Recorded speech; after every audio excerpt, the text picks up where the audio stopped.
নির্বাচনের ফল প্রকাশের দিনে পাণ্ডবেশ্বরের ভোট গণনা কেন্দ্রে উত্তেজনা। ব্যালট বক্স খুলতে দেওয়া হচ্ছে না, গণনা কেন্দ্র থেকে বের করে দেওয়া হচ্ছে অভিযোগ তৃণমূলের।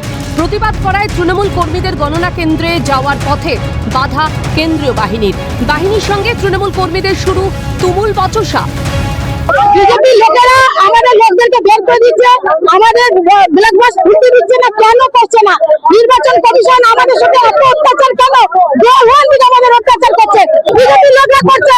পাণ্ডবেশ্বরের লোকদেরকে বের করে দিচ্ছে, নরেন্দ্র চক্রবর্তীর সাথে আমাদের অত্যাচার করছে। কেন করবে? আমরা মমতা বন্দ্যোপাধ্যায় সৈনিক, জমি ছাড়িনি, জমি ছাড়বো না। আমরা দিদির সাথে ছিলাম, দিদির সাথে আছি, দিদির সাথে থাকবো।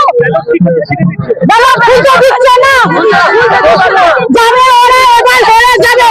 সকাল থেকে ওদের একটা চক্রান্ত ছিল, এখন জানে ওরা হেরে যাবে।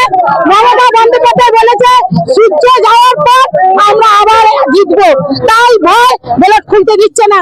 এই লড়াই আমাদের লড় চলবে। আমরা চাই এই লড়াইয়ের জন্য কেন্দ্র বাহিনী যারা আছে আমরা সহযোগিতা করুন।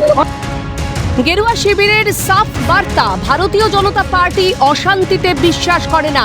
জনগণের রায় তৃণমূল মানতে পারছে না, তাই মিথ্যে গন্ডগোল করছে। ভারতীয় জনতা পার্টি অশান্তিতে বিশ্বাস করে না। আজকে যে গণতন্ত্রের রায় তৃণমূল মানতে পারছে না, জনগণের রায় তৃণমূল মানতে পারছে না। আজকে আমরা যে জায়গায় রয়েছি 192টা সিট আসন আমরা জিতে জায়গায় রয়েছি, আর সেই আসন তৃণমূল থাকলে 21-এ কী হয়েছিল, কী সন্ত্রাস করেছিল, সেই সন্ত্রাসের কাছে আমরা তার ধারে কাছে আমরা নেই। আমরা নিজেদের মধ্যে আনন্দ উৎসব করছি, দেখে নিতে পারেন এখানে। আর তৃণমূলের ক্যাম্প ওই দিকে রয়েছে। তৃণমূল যেরকম চরিত্র, যে সন্ত্রাস, যে অশান্তি করেছে, সেই অশান্তি ভয় করছে নিজেরা মনে মনে, এর বেশি কিছু নয়।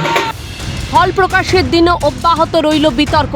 পাণ্ডবেশ্বর গণনা কেন্দ্রে গন্ডগোল, পরাজয় নিশ্চিত বুঝেই কি কৌশলী চাল তৃণমূলের? উত্তরের অপেক্ষায় রাজ্যবাসী। দুর্গাপুর থেকে রাজেশ সেনগুপ্তের রিপোর্ট, ক্যালকাটা নিউজ।